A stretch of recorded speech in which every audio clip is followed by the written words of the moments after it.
Hello, I'm Farrell, this is Tally, we are bored of it, and today we're going to review Circadians Chaos Order, a game with two designers, one of which, Sam McDonald, you might have heard of, for his work on the Something of the West Kingdom series, a very popular series considering that I think several games in that trilogy are now in the top 100 games of all time.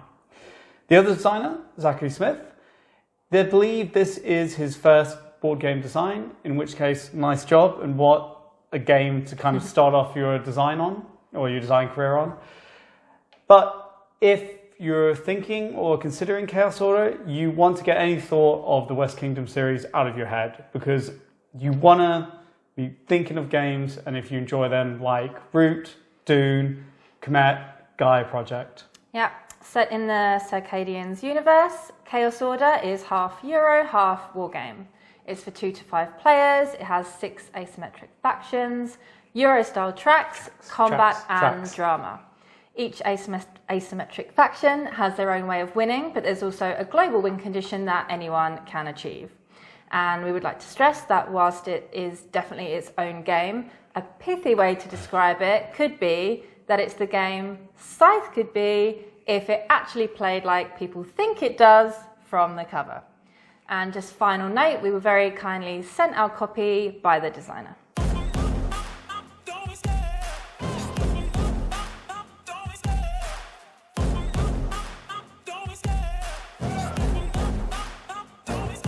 I love the chase and the hunt, and I set the pace when I'm running.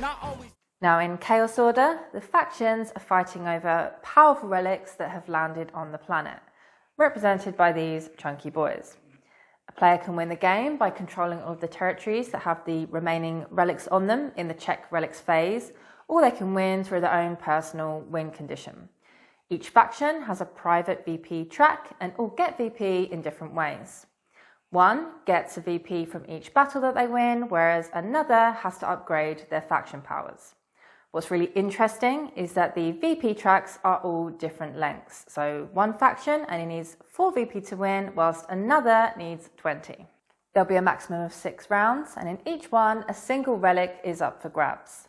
The first thing you'll do in each round is set the prices for the actions, of which there are 5. Discovery, Build, Harvest, Recruit, and Move. Each player has a set of pricing tiles with different costs on them, and each one gets to price one of the actions, which means they can do that action for free, but the other players have to pay them to do that action. Once that's done, the actions are carried out from top to bottom. The actions are pretty self-explanatory from their titles. Discovery is essentially research and will let you move your cubes up the various tracks to make your actions more powerful. Build will let you build the different structures, each of which has a different purpose. Harvest provides resources, Recruit provides fighters, and Move lets you move. After the Move phase, you'll resolve combat anywhere where there are multiple factions on one space. To do combat, you'll select your battle action from the combat wheel, and then you also have the chance to use a tactic card to boost your action. The player that has the most strength in the battle will win, but you do also have the chance to wound your opponent's soldiers and send them back to their base, or you have the chance to block incoming wounds. Returning to the asymmetric factions, a player will win the game if they get enough VP to reach the end of their VP track. If no player does this, the game will instead end at the conclusion of the 6th round, or when a player controls all of the remaining relics on the board after the combat phase. If we personally had to use one word to describe Chaos Order, it would be interesting. It's such an engaging game to deconstruct and experiment with, particularly as it's such a smooth mix of Euro actions and tactical combat. One thing we really loved is it has this really rewarding way of letting the players combo the different systems to boost their actions from the very first action in the first round. You should also know it can be a little bit fiddly, as asymmetric games tend to be. The actions and the goals are pretty straightforward, but there's a lot of stuff to add on top. This faction has special tokens, that faction has different abilities, and so on. Keeping all that in mind, we'll call it right now. This is a board game that is going to divide people pretty evenly. Some people are going to love it. Some people are going to be pushed away almost immediately. If you're the type of gamer or have a gaming group that loves Root, loves Oath, loves Dune, you love deep diving into it, playing all the different factions, and just really getting the most out of it, then you might as well consider this the next big thing in that space. It's something you're going to want to get. It's going to give you everything you want from those type of games, but also I'd say it's unique enough that it also still deserves a place in your collection. On the other hand, a lot of the elements of this game are going to push people away and they're just going to bounce off.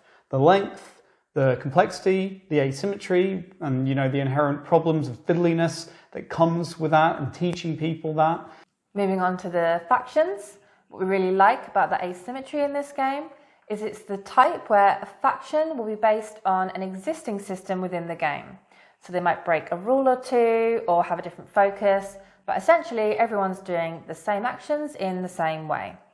This makes it a lot easier to teach new players because the actions that every other player is doing will still be relevant to them, as opposed to being something unique and unintelligible a la Root.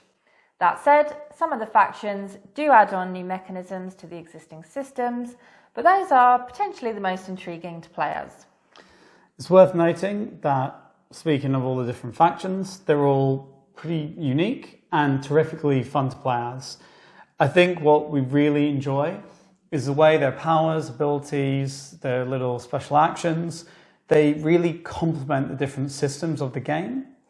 And it is the kind of game, the kind of asymmetric game where you're going to play against someone being a faction you haven't been before, and you're just going to go, I want to be that faction next time because they look pretty cool.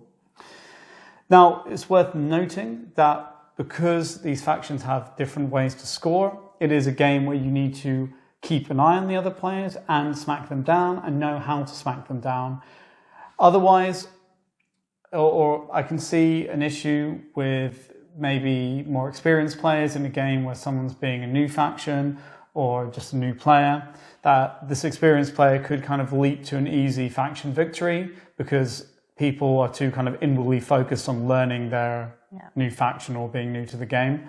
But I don't think it's too much of a problem because like 4 of the factions have gained victory points from combat in different ways. So those are quite easy to understand how they gain the victory points and also how to stop them. Don't let them win a battle, for example.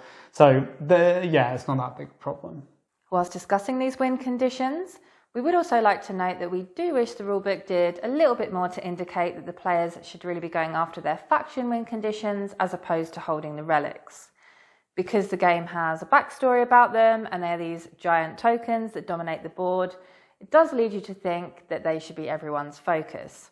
And this inevitably leads to a game that is overly long and usually goes the distance. It was only when we checked the BGG forums that we realised that players should really be winning with their faction win condition, and most games should be ending in the 4th or 5th round. We do feel like there could be a bit of an issue here with players neglecting their faction win condition in the first couple of games, which makes it overly long, creates a suboptimal experience, and could leave players disillusioned. Turning to the actions, they're actually surprisingly simple and straightforward. And in fact, a lot of different aspects of the game are, but where the complexity comes in is just that you have a lot of different systems coming together in interesting ways. You have asymmetric factions, which always adds obviously a layer of complexity, and you do have a lot of symbology. But a lot of the actions are actually rather interesting and even fun to do, despite them being almost kind of basic Euro actions or combat actions. Discover is particularly rewarding because it's an action that allows you to make actions better. And a lot of the time you're actually getting instant rewards as you do it, so it's also rewarding as well as being fulfilling. Then you've got the build action, and this is interesting because anything you want to build costs the same amount. So it's not a problem of how much you have to kind of spend to build, but what you do want to build. And the fact that each building does something different creates interesting options. Foundations are going to give you a kind of permanent unlockable ability that carries on for the rest of the game. Your outposts are going to let you move around the board easier. Your strongholds have a specific faction ability. So it's kind of an interesting decision baseline, but then when you mix in the asymmetric factions, it becomes a really interesting one and novel one every time you are a new faction. The pricing phase is also a very sharply designed mechanism. It really creates an interesting decision space. First of all, what action do you price? Do you price the one that you want to do most of all?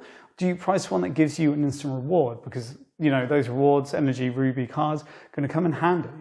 Second, how high do you price? Because if you price really high, you could basically just block other players from being able to take that action, and that could interfere with their plans and annoy them. But if they're not taking that action, then they're not paying you energy. So maybe it's better to price low and get as much energy from as many players as possible, so you can then afford to do things later. It's just a really interesting mechanism, and at higher player counts, you get a really fascinating economy of energy flowing between players. It also makes things quite tense at times, because you can kind of be sitting there watching a player think about if they're going to do that action or not, when deep down you're actually really counting on that energy to be able to do something later. And my personal favorite thing to do is to price the harvest action as high as possible, because at times it can mean that if players even take that action, they're basically getting negative energy. And then it kind of cracks their energy economy and their energy income. I just find that really devilishly fun. Chaos Order is just in general a really rewarding experience in the way that all of the best Euros are. There are so many things that you can upgrade and improve, so you're constantly improving your faction and creating shortcuts with the way that you interact with the game. What's particularly cool is that you can upgrade your faction abilities, especially when they're pretty decent to begin with. It also installs an arc in the game, with everyone starting out slow and timid, and then by round 5, everyone is zipping around the board and having 25 strength in each combat. Before we move on to final thoughts, it's worth just taking time to talk about some other issues we have. And we don't really mean issues, it's just that these are things people probably would like to know and should know before they consider buying it.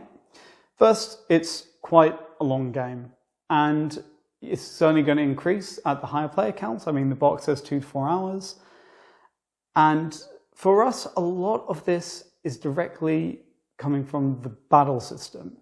Before we get into it, we'd like to say that we actually like the battle system. I think it's excellent and a really nice distillation of several kind of systems I've seen in other games.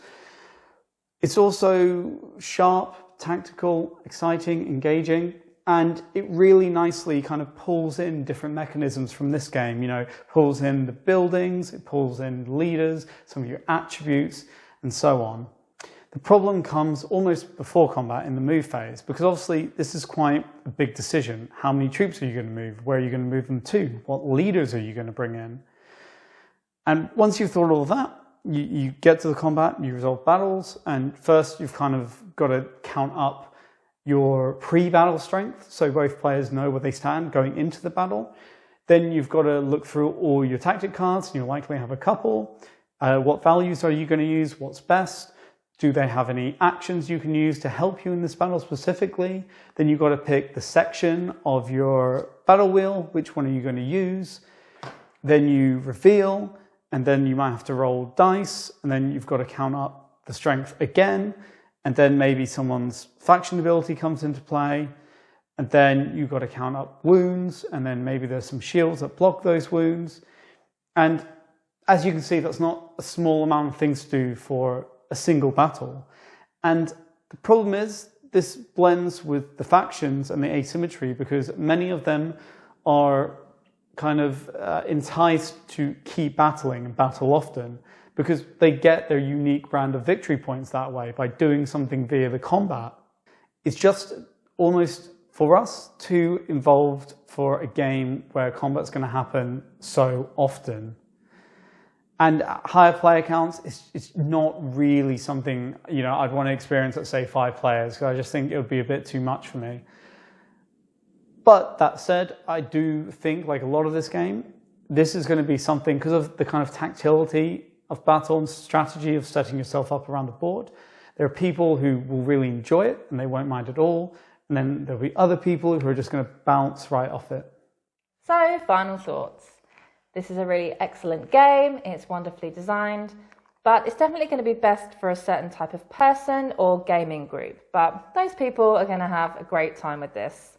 It doesn't do anything particularly novel, but it takes some of the best aspects from some other beloved games, smushes them all together to create something really interesting and worth coming back to time and time again. There are so many little touches and elements in this box that we would have loved to have deep dived into in this review, but sadly, we just don't have time.